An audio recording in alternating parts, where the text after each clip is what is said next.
Bonjour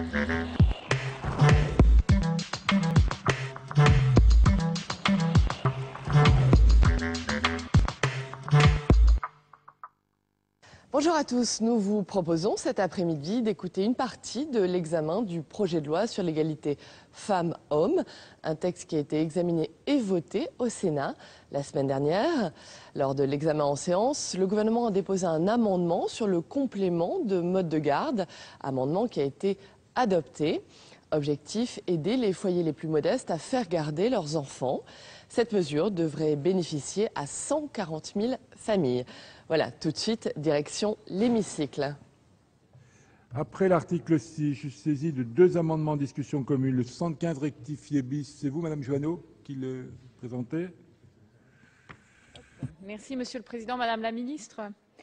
Encore un amendement à visée très pratique et très simple qui concerne en fait le versement du complément de libre choix du mode de garde. Comme vous le savez, aujourd'hui, les personnes doivent en fait avancer, payer l'assistante maternelle et ensuite elles sont remboursées par l'organisme débiteur, principalement la CAF, du complément de libre choix du mode de garde. Et cette avance de frais pour certaines familles modestes est bien évidemment une difficulté supplémentaire.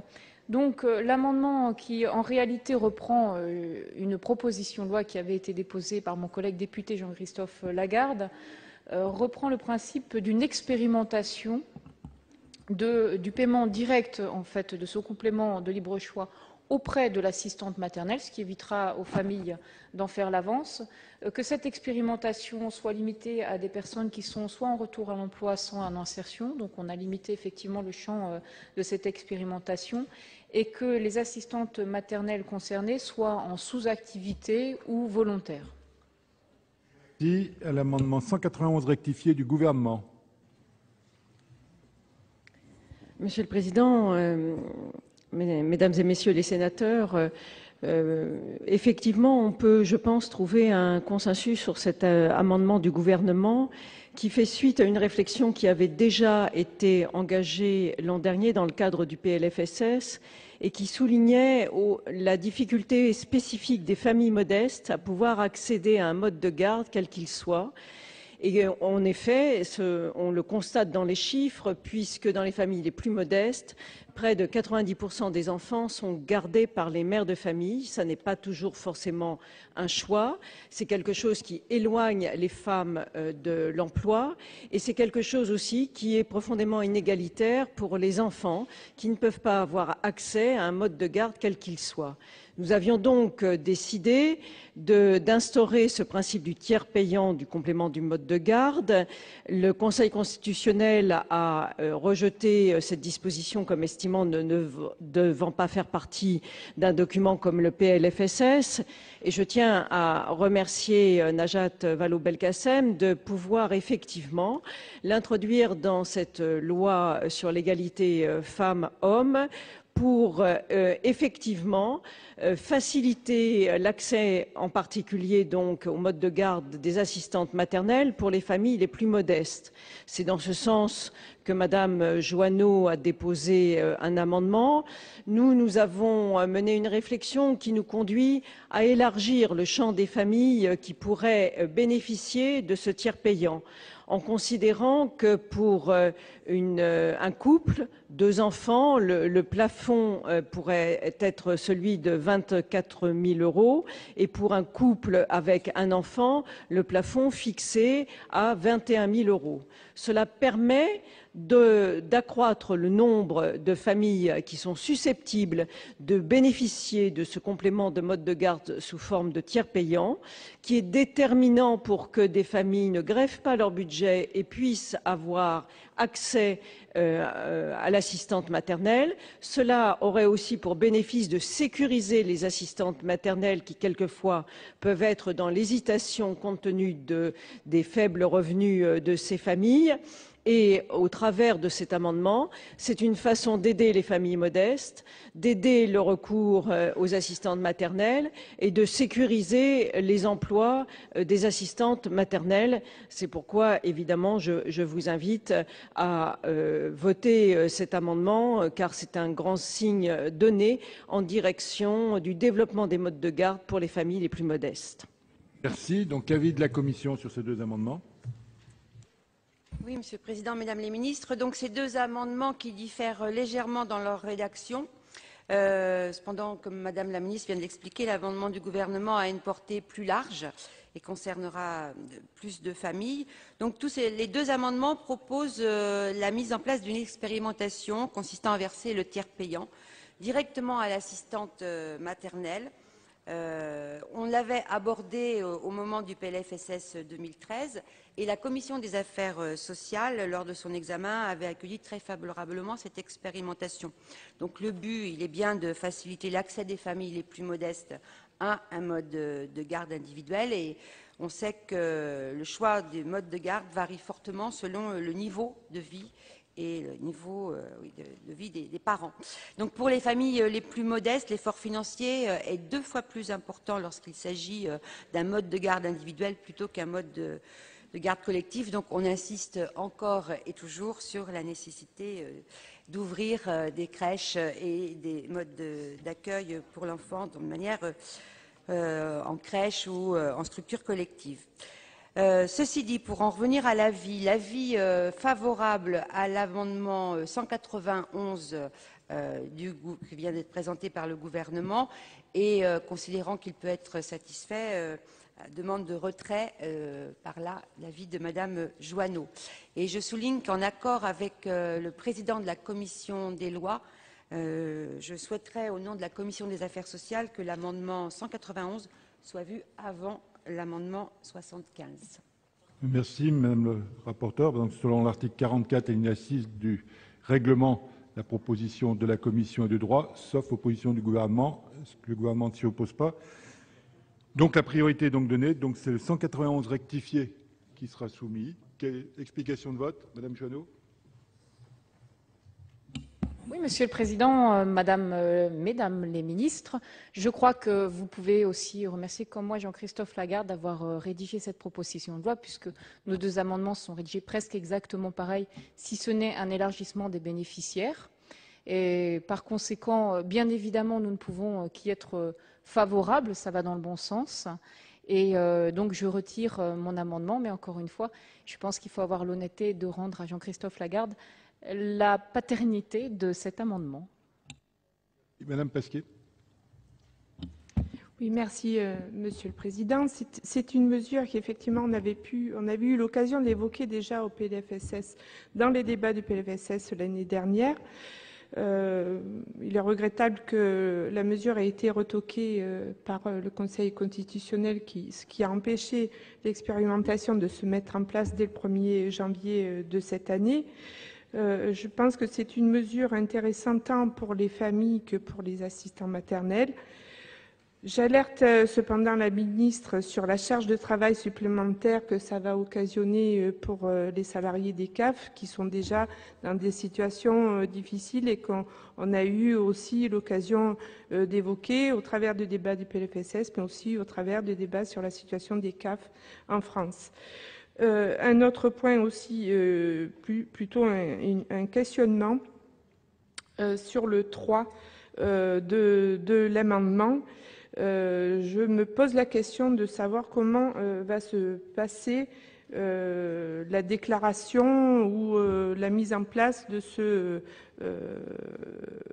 prépaiement dans les cas d'urgence ou les périodes de très courte durée.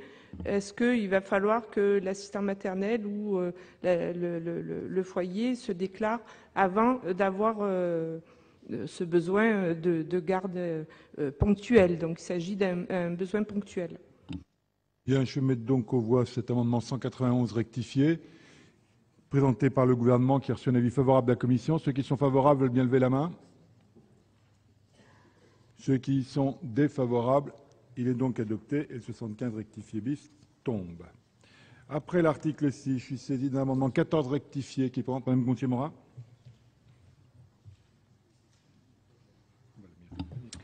L'objectif de cet amendement est d'éclairer la représentation nationale sur la façon dont le dispositif Emploi d'avenir s'inscrit dans la politique d'égalité professionnelle.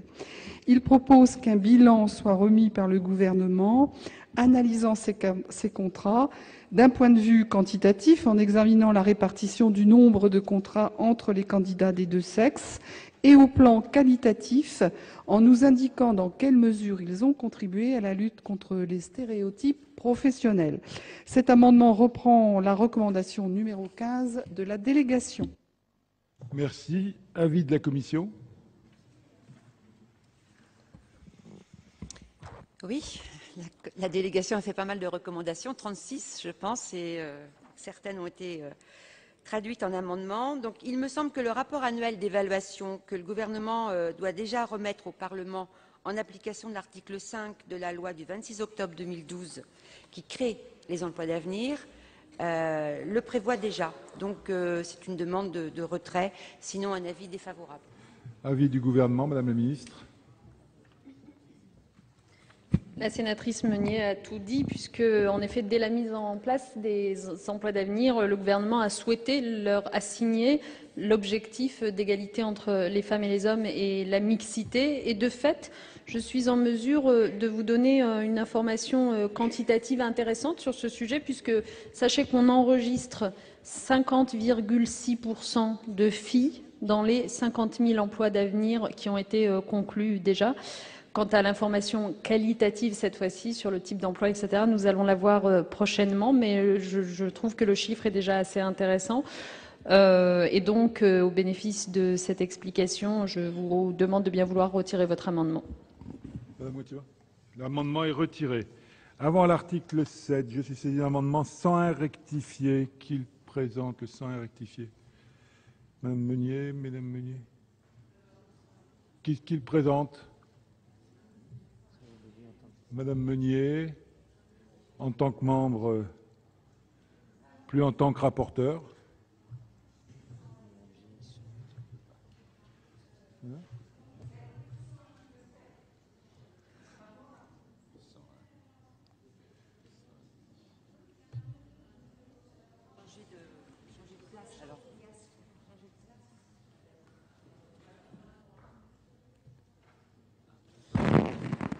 Donc, sur l'amendement 101, on est bien d'accord. Voilà. Donc, toute situation de violence comporte un danger potentiel. Il convient donc de permettre l'accès à une mesure de protection à toute femme victime de ces violences. Et cette disposition aura aussi pour conséquence de protéger le foyer d'hébergement ou la structure d'accueil d'accusations pour obstruction aux droits des pères. Avis de la commission des lois, cette fois. Sur le plan rédactionnel, même si on peut partager l'objectif de vouloir protéger les foyers d'accueil, sur le plan rédactionnel, il ne nous semble pas que l'objet soit atteint, d'une part. D'autre part, toute situation de violence nécessite certes des mesures de protection, mais pas forcément l'ordonnance de protection, qui a quand même des contraintes aussi par rapport à l'auteur des violences, qui est privative d'un certain nombre de droits pour l'auteur des violences.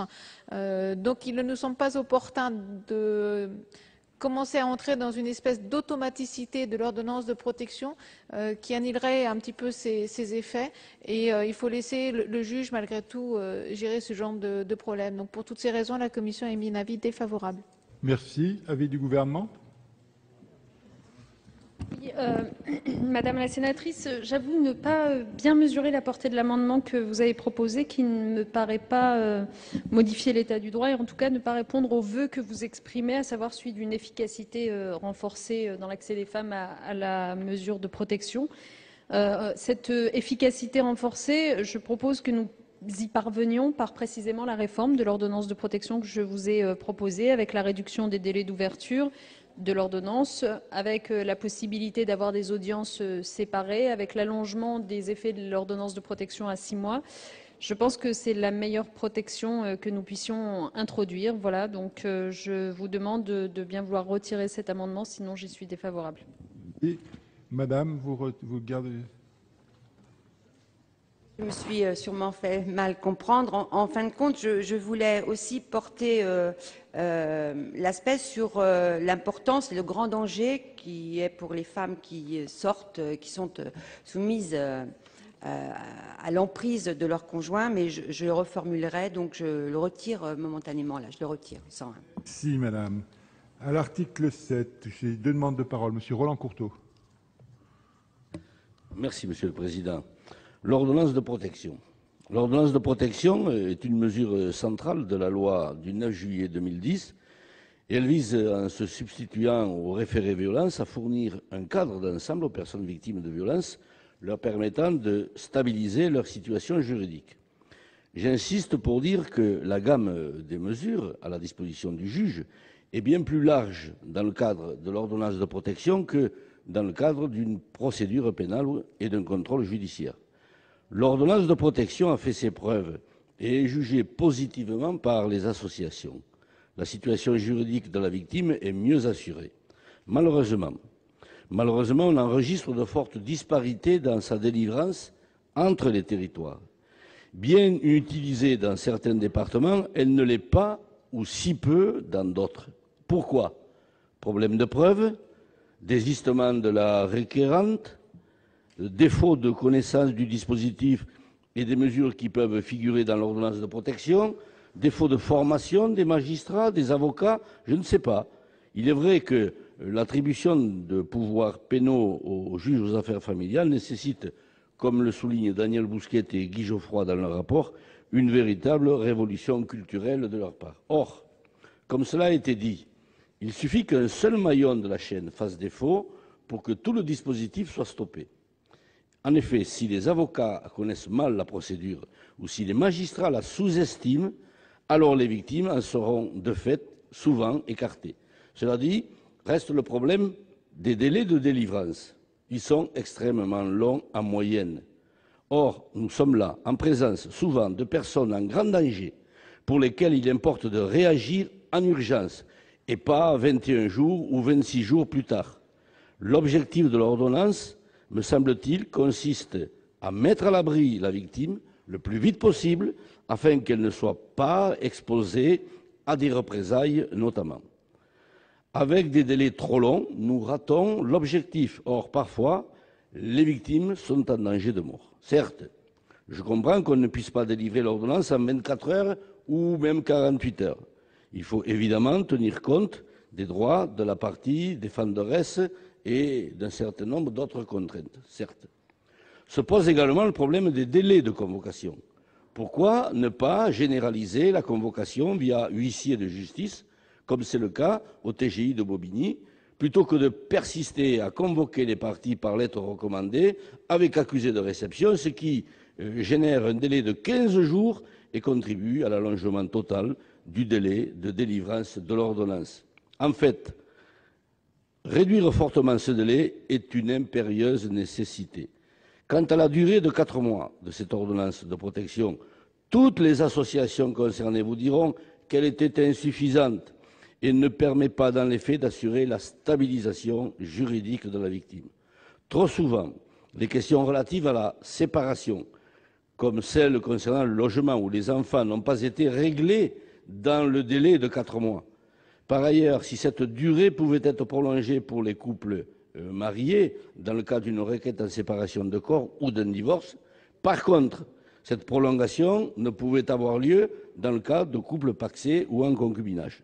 Je me réjouis donc que les délais de délivrance de l'ordonnance puissent être ramenés aux alentours, me direz-vous, Madame la Ministre, d'une semaine, et que la durée de l'ordonnance soit prolongée jusqu'à 6 mois. Je proposerai un amendement dans le but de permettre aux juges aux affaires familiales de démontrer plus rapidement la réalité des violences, en ayant la possibilité de demander au procureur de la République de diligenter une enquête rapide sur la personnalité de l'auteur des violences. L'objectif est d'éviter aux juges aux affaires familiales de passer à côté d'une situation pour le moins préoccupante. J'en proposerai un second permettant la saisine du JAF aux fins de délivrance d'une ordonnance de protection, non seulement pour des faits de violence du conjoint ou du partenaire, mais aussi pour des faits de violence sur les enfants. Je vous remercie. Madame Cécile Cukierman, vous avez la parole. Madame la ministre, Monsieur le Président, Madame la ministre, mes chers collègues, je vais rejoindre bien évidemment les propos de notre collègue. L'extension du mécanisme de l'ordonnance de protection est à saluer en ce qu'elle met les femmes victimes de violences en sécurité dans l'attente d'une instruction. Malheureusement, ce dispositif n'est pas accessible aux femmes victimes de viol en dehors du couple, alors qu'il pourrait se révéler utile dans de nombreux cas. Plus largement, je tiens ici à souligner les problèmes récurrents auxquels font face les victimes de viol dans le traitement de leurs plaintes. Outre l'impossibilité d'accéder à une ordonnance de protection, l'instruction de cas de viol peut être particulièrement douloureuse pour les victimes et je souhaite vivement voir la législation évoluer à ce sujet. Le premier sujet, bien sûr, concerne la quasi-systématique correctionnalisation des viols. Ces crimes sont trop souvent requalifiés en agression sexuelle et une solution juridique à ce problème doit être trouvée dans les plus brefs délais, en envisageant par exemple un aménagement de la charge de la preuve ou une redéfinition pénale du viol. Cela passe aussi par un nécessaire désengorgement des cours d'assises qui mettent des années à se prononcer sur ces crimes. Rendre justice pour les victimes est un élément fondamental du processus de reconstruction et cette problématique doit être adressée avec le plus grand sérieux. Par ailleurs, lors d'un procès pour viol ou agression sexuelle, certains droits doivent être garantis à la plaignante. En particulier, il doit être clairement établi qu'aucun magistrat ne pourra questionner la victime sur sa sexualité, ses pratiques sexuelles ou plus généralement, comme on l'entend encore, sur sa moralité. Il faut aussi porter une attention particulière à ce que le juge ne demande pas de procédure qui puisse approfondir inutilement le traumatisme de la victime, en demandant par exemple des reconstitutions des faits, des expertises psychologiques ou en multipliant les confrontations avec l'agresseur. La protection et l'accompagnement des victimes de viols ou d'agressions sexuelles est un sujet réel qui n'est pas traité dans cette loi et qui repose principalement sur l'action du gouvernement. Nous espérons donc qu'une réflexion pourra être menée sur ce sujet, en partenariat avec les associations de défense des victimes, les organisations féministes, afin d'aboutir prochainement à des solutions. Mais Madame la Ministre, vous avez évoqué certainement quelques pistes dans votre intervention générale. Et je crois que, en tout cas, nous souhaitons que vous puissiez apporter des premiers éléments de réponse à nos interrogations, en pensant bien évidemment à ces victimes. Merci. Donc, je suis saisi de l'amendement 98 rectifié. Qui le présente, c'est vous, Madame Meunier? Donc, il s'agit de remplacer les mots meilleur délai par délai d'un mois. On le sait, la violence à l'égard des femmes, notamment dans le cadre conjugal et familial, doivent, compte tenu de leur ampleur et de leur importance en termes de conséquences humaines, mais aussi en termes de conséquences financières, être placées au premier rang des priorités des tribunaux. Les récents bilans de l'ordonnance de protection montrent bien combien cette mesure a été mise en œuvre de façon disparate selon les tribunaux de grande instance. Il y a une cartographie tout à fait différente en France et ce n'est pas acceptable. On ne doit pas craindre non plus un encombrement des tribunaux.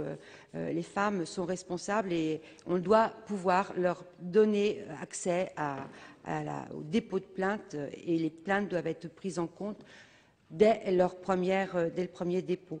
Nous devons donc donner une force à ce texte qui déjà est très important, mais prévenir les risques de violences graves, voire de crimes, c'est une chose et à mon avis, la première mesure est de traiter rapidement. Donc le délai maximal s'entend bien sûr dans un mois, il faut une réponse rapide, adapté. Certains tribunaux peuvent faire mieux, mais on sait bien que dans d'autres, ce n'est loin d'être le cas.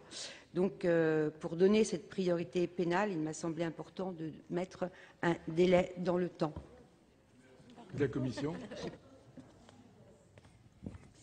La Commission, bien évidemment, partage cet objectif de réduire le plus possible les délais sur cette ordonnance de protection. Néanmoins, la loi a parfois ceci de contraignant que quand on l'écrit, selon la façon dont on l'écrit, on peut aboutir à l'inverse de ce que l'on souhaite.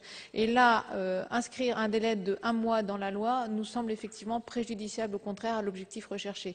D'abord parce que vous l'avez souligné, au TJ de Bobigny, par exemple, les délais sont plutôt d'une dizaine de jours que de 1 mois. Donc il ne faudrait pas donner l'impression, à l'heure où on veut que tout le monde accélère, que finalement on a le temps et que 1 mois c'est satisfaisant. Donc une première raison. Une deuxième raison beaucoup plus juridique tient à ce que si le délai de 1 mois était dépassé, la loi est la loi et il y aurait des risques d'annulation de procédure parce que le délai serait dépassé. Et ça, on ne pourra pas y échapper. Ce sera le rôle des avocats de la partie défenderesse que de s'engouffrer dans la brèche. Enfin, dernière raison pour laquelle la Commission, vous l'avez compris, a émis un avis défavorable, c'est que la responsabilité de l'État pourrait se retrouver engagée si le délai était dépassé alors que ce n'est pas de son fait. Donc nous, on préfère, au niveau de la Commission, l'avis était défavorable, sachant qu'on compte beaucoup plus, et là on sait qu'on a le soutien du gouvernement, sur des circulaires, sur le travail souligné à l'instant par notre collègue Roland Courteau, de faire prendre connaissance de ce qui se fait de bien sur le sujet, notamment la collaboration par exemple avec les huissiers à Bobigny, et plutôt de faire connaître et de répandre ces bonnes pratiques que d'inscrire un délai d'1 mois qui nous semble une fois de plus dangereuse dans la loi. Donc avis défavorable. Merci. Madame le ministre. Mes arguments seront les mêmes que celles de la rapporteure Virginie Claes. Au fond, nous poursuivons exactement le même objectif, l'efficacité et la célérité du prononcé de l'ordonnance de protection. Pour compléter ce qu'a dit Virginie Claes, sachez qu'en moyenne, la durée de traitement d'une requête d'ordonnance de protection est de 3 semaines. Alors c'est vrai qu'elle a évoqué Bobigny, qui est particulièrement exemplaire et dans lequel on peut aller jusqu'à 1 semaine. Mais moi, je préfère que nous disions clairement dans ces débats au Sénat que notre souhait, c'est d'atteindre les 1 semaine dans l'immense majorité des cas, plutôt que de nous fixer en effet un délai maximal qui va inciter à prendre le temps de remplir ce délai maximal. Donc le gouvernement n'est pas favorable à ce type de précision. En revanche, je redis que nous poursuivons exactement les mêmes objectifs et que la meilleure façon d'atteindre le délai le plus court possible, c'est précisément de s'inspirer des départements où ça marche, c'est-à-dire de construire, et nous le faisons, un partenariat solide entre le tribunal, les associations, les collectivités locales, les huissiers de justice que vous évoquiez. Et ça, vous voyez bien que c'est dans la pratique que nous arrivons à réduire ce délai plutôt que par une mesure trop rigide qui pourrait être contre-productive. Avis défavorable, d'accord. Merci, Monsieur le Président. J'entends les arguments, donc je vais retirer mon amendement, mais donc avec toute l'attention et la vigilance qu'il faut pour réagir vite sur les questions d'urgence. Madame, je suis l'amendement 87. C'est vous, Monsieur Courteau? Allez-y. Oui, Monsieur le Président. Oui, il convient de rappeler qu'en de nombreux cas, les enfants eux-mêmes sont les victimes de violences conjugales. On sait que très souvent, entre 60 et 70% des cas, les enfants sont témoins des violences conjugales, ce qui a d'ailleurs de graves conséquences sur leur psychisme et leur développement. Mais de surcroît, ces mêmes enfants sont parfois eux-mêmes directement ou indirectement, mais surtout directement, victimes de ces mêmes violences, avec là aussi de très graves conséquences. Et donc, cet amendement a pour objet de permettre la saisine du juge aux affaires familiales aux fins de délivrance d'une ordonnance de protection, non seulement pour des faits de violence sur le conjoint, mais également pour des faits de violence sur les enfants au sein de la famille. La Commission, Madame Claes. Là encore, la Commission partage complètement l'objectif du sénateur Courteau. Simplement, par souci de parallélisme avec la rédaction de l'article 515-9, et parce que les enfants qui sont en danger ne sont pas forcément ceux de la victime, l'avis est favorable sous réserve d'une petite modification rédactionnelle qui vous a été soumise, je crois, qui dirait « la victime ou un ou plusieurs enfants sont exposés » et non pas « la victime ou ses enfants ». Ça peut être les enfants notamment du conjoint. Vous êtes d'accord? Oui, Monsieur le Président, tout à fait d'accord pour rectifier l'amendement en ce sens. D'accord, donc l'amendement prend le numéro maintenant 87 rectifié. Madame la Ministre, votre avis sur 87 rectifié? Oui, Monsieur le sénateur Courteau, le gouvernement est favorable à votre amendement avec la rectification proposée par la rapporteure. Je voudrais simplement compléter le propos en soulignant tout de même que le procureur, une fois informé des faits de violence sur l'enfant ou les enfants, peut toujours demander à ce que soient ordonnées des mesures d'assistance éducative qui sont prévues par ailleurs à l'article 375 du Code civil, voire prendre lui-même immédiatement une ordonnance de placement provisoire. Il faut que l'ensemble de ces options apparaissent bien, là encore, dans nos discussions pour pas qu'elles s'excluent les unes les autres. Mais je suis favorable à votre amendement. Merci. Explication de vote, je n'en vois pas. Donc, je vais mettre aux voix cet amendement 87 rectifié qui a reçu donc un avis favorable de la Commission et du Gouvernement. Ceux qui sont favorables, veulent bien lever la main. Ceux qui sont défavorables, il est adopté. Amendement numéro 15 rectifié. Madame Gonthier-Maurin. Oui, Monsieur le Président, Madame la Ministre, mes chers collègues, le principe de l'éviction du conjoint violent hors du domicile conjugal a été posé dès 2005 au plan pénal. Cette compétence a ensuite été étendue au juge des affaires familiales par la loi du 9 juillet 2010, quand il statue dans le cadre d'une ordonnance de protection. C'est un principe auquel la délégation aux droits des femmes attache une grande importance, car l'éviction du conjoint violent peut contribuer à inverser le rapport des forces symboliques entre la victime et l'auteur des violences. À ce titre, elle peut favoriser chez ce dernier une prise de conscience salutaire. Pour la victime, le maintien dans les lieux peut en outre répondre à son désir de ne pas perturber le cadre de vie des enfants en les changeant d'école ou encore à son attachement à son quartier, à ses relations de voisinage. Pour autant, nos auditions l'ont confirmé, cette disposition peine à entrer dans les faits.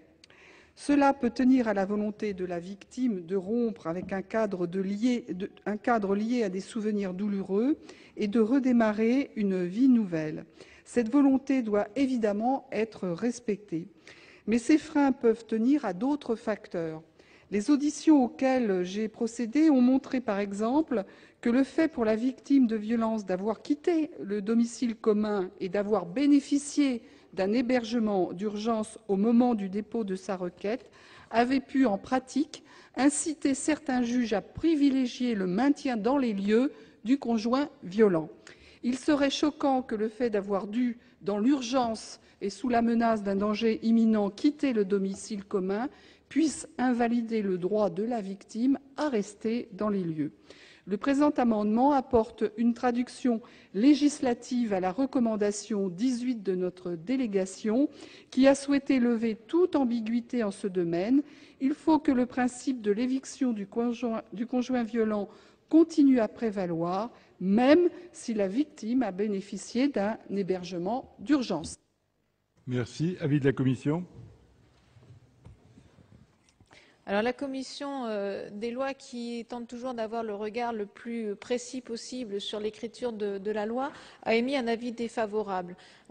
Cet avis est motivé par le fait que le texte qui aujourd'hui dit « le juge peut préciser lequel reste dans le logement et sauf circonstances particulières, c'est la victime », et là on y rajoute « même si elle a bénéficié d'un logement d'urgence ». On est donc en train de compliquer un petit peu le raisonnement et on s'expose donc systématiquement, dès qu'on complique un peu le raisonnement, à des interprétations de la loi par des avocats. L'auteur aura un avocat, c'est normal, c'est dans notre droit français. Et donc le fait de s'exposer à des interprétations a contrario risque une fois de plus d'aller à l'envers des objectifs poursuivis. Donc c'est déjà inclus, le juge peut le faire, point à la ligne, quelles que soient les circonstances. Donc il nous semble dangereux de rajouter cette précision et pour cette raison, la Commission a émis un avis défavorable.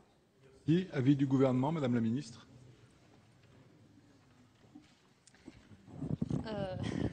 J'entends ce que dit la rapporteure et les interrogations d'ordre juridique qu'on peut avoir en veillant toujours à être efficace. Et en même temps, j'avoue partager avec la sénatrice Gonthier-Maurin le constat de ce qui se passe en réalité et du fait qu'il arrive, vraiment, qu'une femme ne puisse pas bénéficier de l'éviction du conjoint violent du domicile parce que, à la date de la décision, elle n'était pas elle-même dans le domicile. Donc, pour être tout à fait franche, moi, je serais plutôt favorable à cet amendement. Voilà, vous en déciderez. Mais je tiens simplement à profiter de cette prise de parole pour aussi rappeler que le gouvernement a créé les conditions, avec la ministre en charge du logement en particulier, pour augmenter le nombre de places en centre d'hébergement spécialisé. Je pense que c'est important à rappeler parce que introduire l'éviction du conjoint violent du domicile dans la loi, ça ne signifie pas qu'on résout l'ensemble des questions. Il y aura toujours des situations dans lesquelles les femmes préféreront partir de chez elles. Il faut que nous continuions à développer les places d'hébergement. Voilà, mais pour ce qui est de l'amendement de Mme Gonthier-Maurin, j'y serais plutôt favorable. Merci. Explication de vote, je n'en vois pas. Donc je mets aux voix cet amendement 15 rectifié pour lequel la commission est défavorable, le gouvernement est favorable. Ceux qui sont favorables à cet amendement veulent bien le montrer en levant la main. Ceux qui sont défavorables, il est donc adopté. Amendement 99 rectifié. Madame Meunier. Non, Madame la Ministre, trop souvent les victimes de violences quittent leur domicile sans pouvoir emporter leurs effets personnels, ni ceux de leurs enfants, le cas échéant. Cette situation vient s'ajouter à une situation de détresse et contribue à les appauvrir. L'ordonnance de protection doit permettre à ces victimes de se faire accompagner pour récupérer leurs effets personnels avec le concours des forces de l'ordre qui assureront leur sécurité. Il s'agit par cet amendement d'être cohérent dans la prise en compte de la gravité de la situation de la femme victime de violences et d'accompagner dans un moment risqué pour elle et ainsi assurer la protection par la loi. Il s'agit aussi de donner un message aux conjoints violents sur le fait que leur conjointe a des droits et que la loi les protège aussi. La commission, Madame Claes. Alors, là encore, tout en partageant les préoccupations des sénateurs qui ont signé cet amendement, la Commission a émis un avis défavorable parce que la loi ne peut pas tout prévoir, le décret ne peut pas tout prévoir et on s'expose encore une fois à un effet contraire à celui recherché. Ne serait-ce que dans la définition des effets personnels, faudrait-il prévoir dans le décret que le chien, le chat, le canari est un effet personnel ou pas, dans quelles conditions y aller. Donc, une fois de plus, il ne nous semble vraiment pas opportun de l'inscrire dans la loi. Par contre, qu'on en ait parlé aujourd'hui est une bonne chose parce que dans le travail pluridisciplinaire, dans la constitution des réseaux qui vont forcément se constituer avec le reste du texte et avec la formation qui va être renforcée, les associations seront bien évidemment informées, les victimes seront mieux informées qu'elles peuvent se faire accompagner par les associations. Les forces de sécurité pourront aussi informer des conditions dans lesquelles la victime peut se faire accompagner et récupérer ses affaires, eux étant à proximité immédiate. Les forces de l'ordre ne peuvent pas accompagner les victimes à l'intérieur, mais peuvent être à proximité immédiate et intervenir aussitôt. Donc je pense que c'est plutôt ce travail-là qu'il faut faire que de s'imaginer qu'on va pouvoir, par la loi, prévoir toutes les situations possibles et inimaginables et finalement ne plus protéger les victimes. Donc avis défavorable. Le ministre. Oui, cette fois-ci, je suis sensible moi aussi à l'effet a contrario que pourrait avoir une telle précision. C'est-à-dire qu'a priori, il revient naturellement aux forces de police d'accompagner précisément une victime qui chercherait à reprendre possession de ses effets. Et donc, je ne crois pas que ce soit la place ni de la loi ni du décret que de repréciser cela et non plus que le détail de ce que ce sont ces effets personnels. En revanche, là où je vous suis, donc mon avis sera défavorable, là où je vous suis, Madame Meunier, c'est que ce type de précision, nous pouvons les introduire dans les protocoles d'accord que nous mettons en place au niveau des départements que j'évoquais tout à l'heure, pour mieux faire fonctionner les ordonnances de protection, les téléphones portables grand danger. Donc vous auriez un document qui s'appliquerait à tous les acteurs et qui indiquerait ce type de procédure à suivre. Mais il me semble, comme à la rapporteure, que ce n'est pas le lieu de la loi ou du décret. Je vais mettre aux voix cet amendement 99 rectifié pour lequel la Commission et le gouvernement sont défavorables. Ceux qui sont favorables à cet amendement veulent bien le montrer en levant la main. Ceux qui y sont défavorables. Attendez, ceux qui sont défavorables. Bon, c'est bon. Donc il est rejeté. Amendement 43 rectifié, Monsieur Courteau. Oui, Monsieur le Président, afin de permettre aux juges aux affaires familiales de démontrer la réalité des violences, le présent amendement offre aux juges aux affaires familiales la possibilité de demander au procureur de la République de diligenter une enquête rapide à l'effet de vérifier la situation matérielle, familiale et sociale de la partie défenderesse, ainsi qu'une enquête sur sa personnalité. Cette enquête apportera des éléments complémentaires et peut-être évitera de passer à côté d'une situation que j'ai qualifiée tout à l'heure de préoccupante ou même d'alarmante. Merci. Avis de la commission. Cet amendement est déjà satisfait par l'application des articles L143 et suivants du Code de procédure civile et en plus relève du domaine réglementaire. Donc avis défavorable. Madame la ministre. Oui, monsieur le sénateur, c'est vrai que le Code prévoit déjà que le juge informe le procureur de la République des requêtes qu'il a reçues en vue de prononcer une ordonnance de protection. Et il revient ensuite au parquet d'apprécier les faits, de diligenter une enquête si les faits qui sont portés à sa connaissance justifient des poursuites pénales. L'ordonnance de protection, je le redis, est une mesure civile et la décision du juge repose sur des éléments produits devant lui par les parties et débattus de manière contradictoire. C'est une mesure qui doit être rendue dans l'urgence et donc le fait de procéder à l'enquête que vous évoquez risquerait de retarder et même de dénaturer le dispositif de l'ordonnance de protection. Donc j'y suis défavorable. Je vous remercie. Merci. Vous êtes indécis. Bon, la rapporteure, la ministre, on va dire m'ont rassuré et je vais le retirer. Alors, amendement 133, c'est vous, Madame Cukierman, qui... Oui, lorsqu'en fait des faits de violence conjugale sont jugés, le juge peut ordonner un suivi socio-judiciaire du conjoint violent avec des injonctions de soins s'il considère que cela est nécessaire. Dans les faits, les problèmes de violence conjugale sont souvent amplifiés, je crois que nous le savons et nous l'avons d'ailleurs décrit les uns et les autres, par des problèmes sociaux ou parfois psychologiques plus graves. Cet amendement vise donc à permettre au juge qui délivre une ordonnance de protection d'ordonner également une prise en charge sanitaire, sociale ou psychologique de l'auteur des violences afin d'éviter la récidive qui n'est que trop courante dans ce genre de situation. Nous pensons à travers également cet amendement que les auteurs de violences ont besoin d'un accompagnement et d'une prise en charge particulière, qu'il s'agisse d'ailleurs d'une thérapie, d'un travail de réinsertion, avec à chaque fois comme objectif de leur permettre de sortir de leurs habitudes de violence. Et de la commission.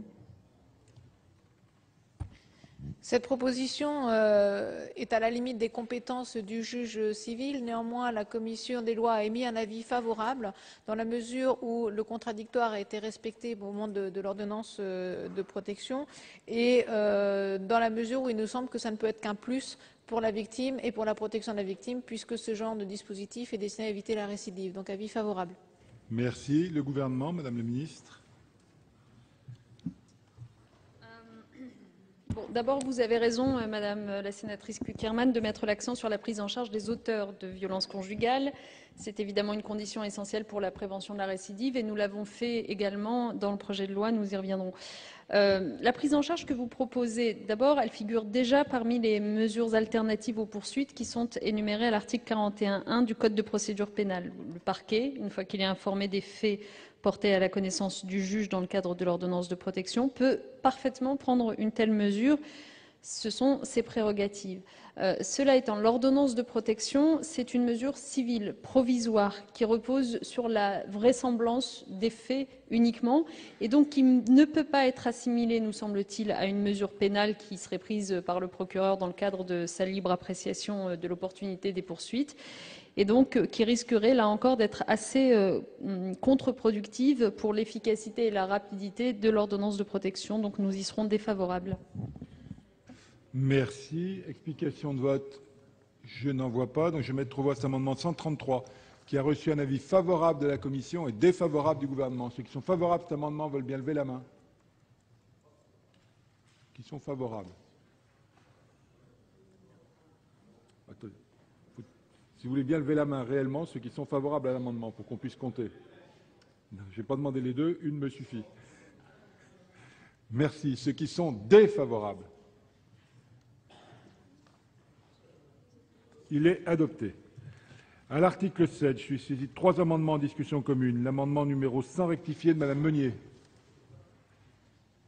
Oui, Monsieur le Président, Madame la Ministre, il s'agit d'étendre la mesure de protection à tous les cas de violences subies par les femmes, les viols, les violences sexuelles, les violences intrafamiliales, les violences conjugales, le mariage forcé, les mutilations génitales.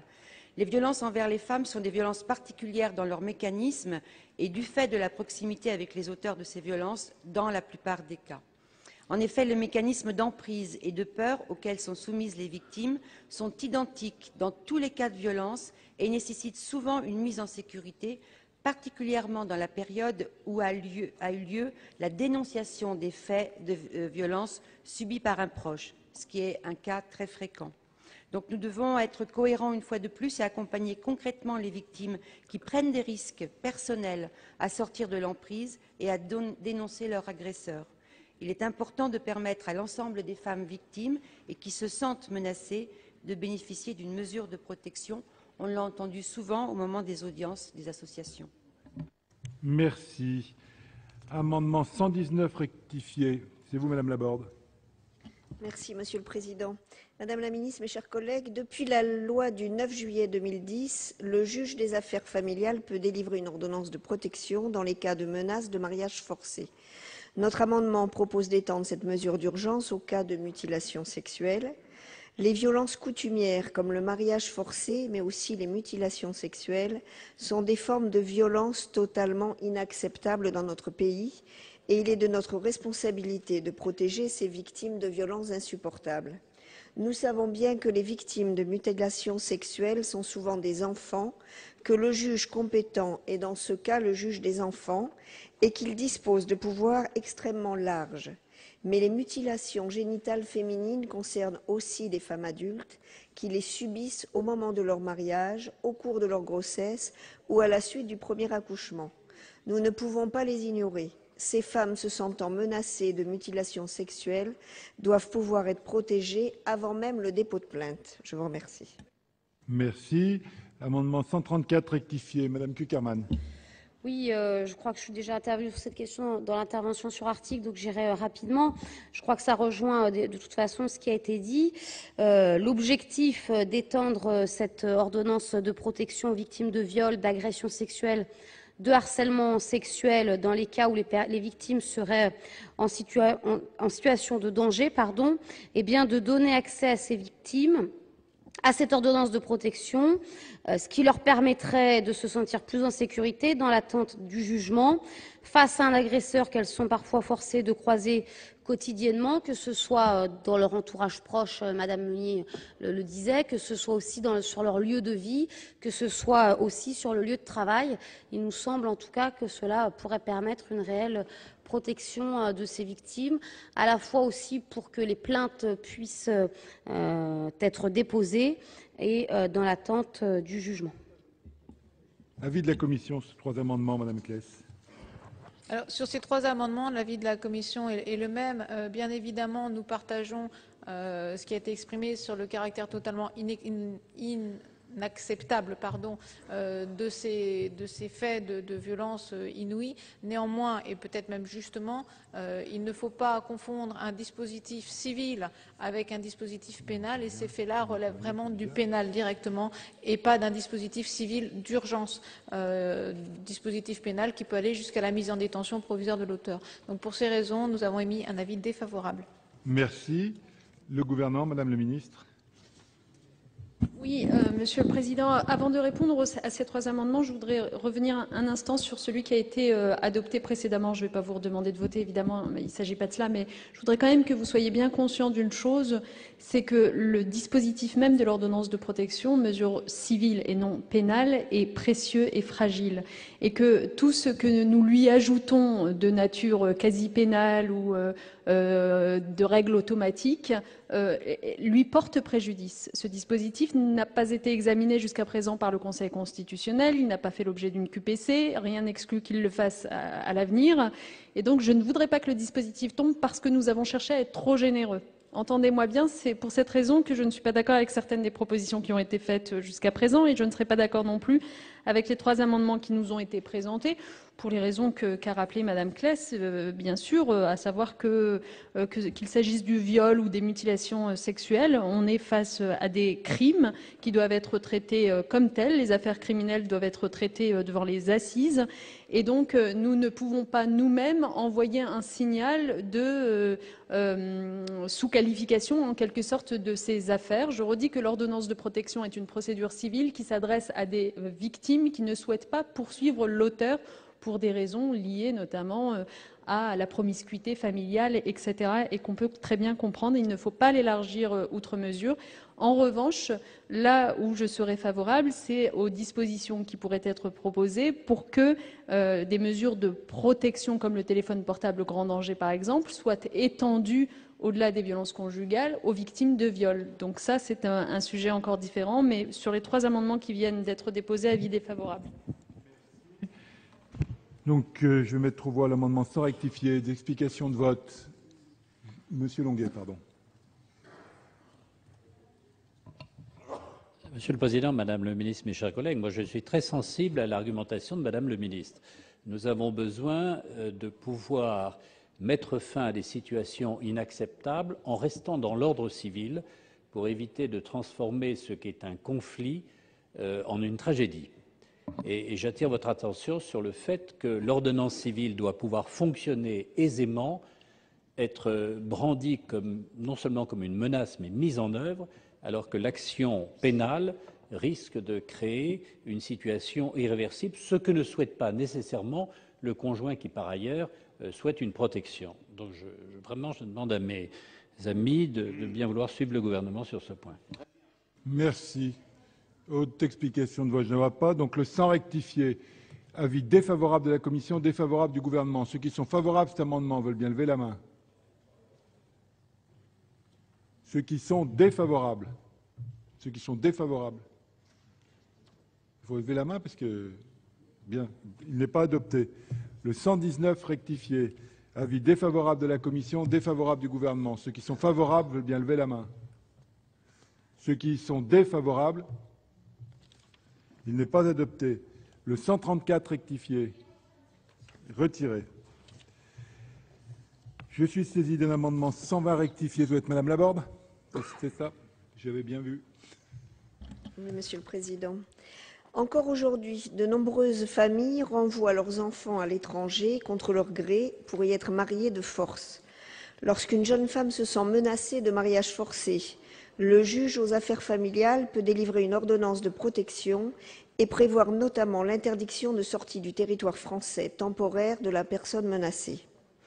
Il s'agit de situations dramatiques qui nécessitent que l'on agisse rapidement.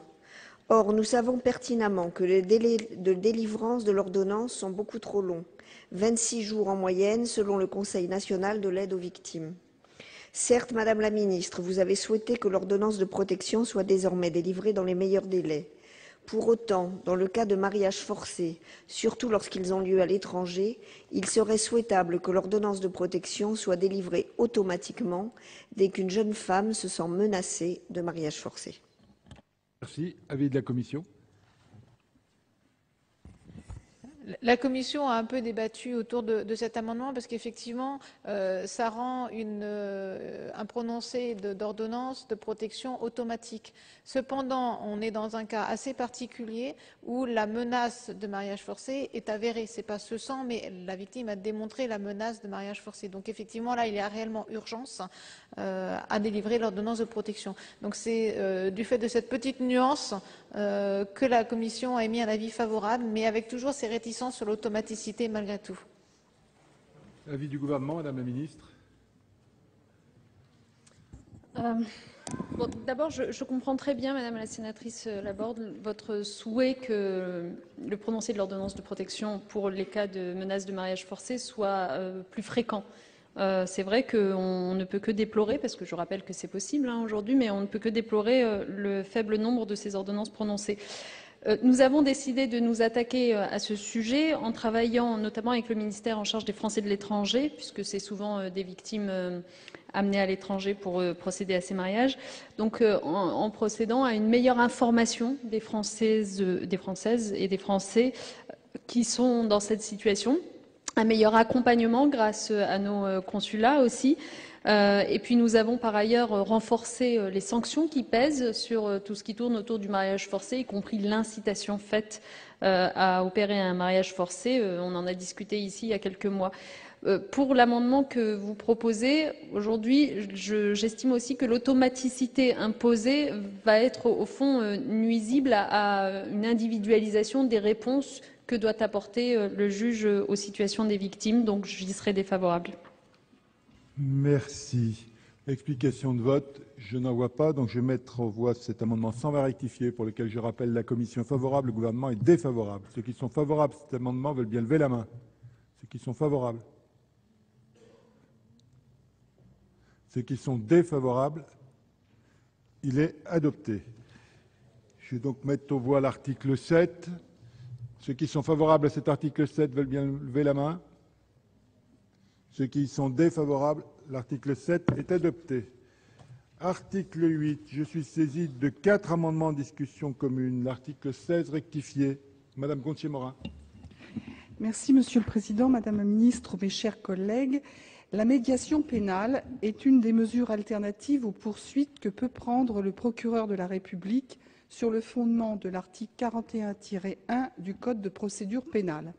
Elle est particulièrement inappropriée dans les situations de violence conjugale, car elle revient à mettre face à face, dans une situation faussement égalitaire, l'auteur des violences et la victime, au risque de contribuer au renforcement des phénomènes d'emprise, comme le rappellent régulièrement les associations de défense des femmes.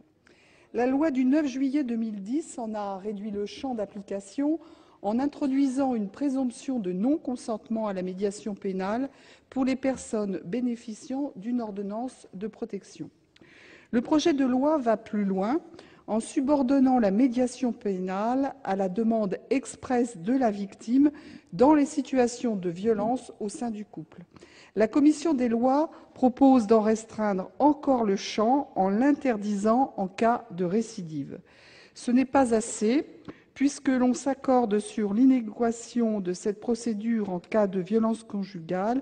Tirons-en toutes les conséquences et interdisons purement et simplement tout recours à la médiation pénale dans ce type de situation. Tel est l'objet du présent amendement qui apporte une traduction législative à la recommandation numéro 22 adoptée par la délégation droits des femmes. Merci. Amendement 113 rectifié. Madame Laborde. Actuellement, lorsque le procureur de la République a connaissance de faits de violence conjugale, il peut, avant de prendre une décision, faire procéder à une mission de médiation entre l'auteur des faits et la victime.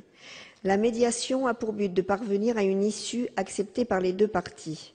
Certes, l'article 8 propose d'encadrer davantage les conditions dans lesquelles les parquets pourront recourir à la médiation pénale en cas de violence au sein d'un couple. Elle ne sera notamment possible qu'à la demande de la victime. Par ailleurs, la commission des lois a précisé qu'il ne pourra être procédé à de nouvelles médiations en cas de réitération des violences. Pour autant, je pense qu'il n'est pas souhaitable d'autoriser la médiation pénale dans les cas de violence conjugale. Nous le savons bien, les violences au sein d'un couple traduisent la plupart du temps un rapport de force entre l'auteur des faits et la victime. Elles ont un effet destructeur pour les victimes qui se trouvent souvent sous l'emprise de leur conjoint. Il n'est pas possible, dans ces conditions, de placer l'auteur des violences et sa victime dans une situation faussement égalitaire. Je vous remercie. Voilà, vous avez pu suivre une partie de l'examen du projet de loi sur l'égalité femmes-hommes. Tout de suite, on retrouve Delphine Girard pour 24 heures Sénat.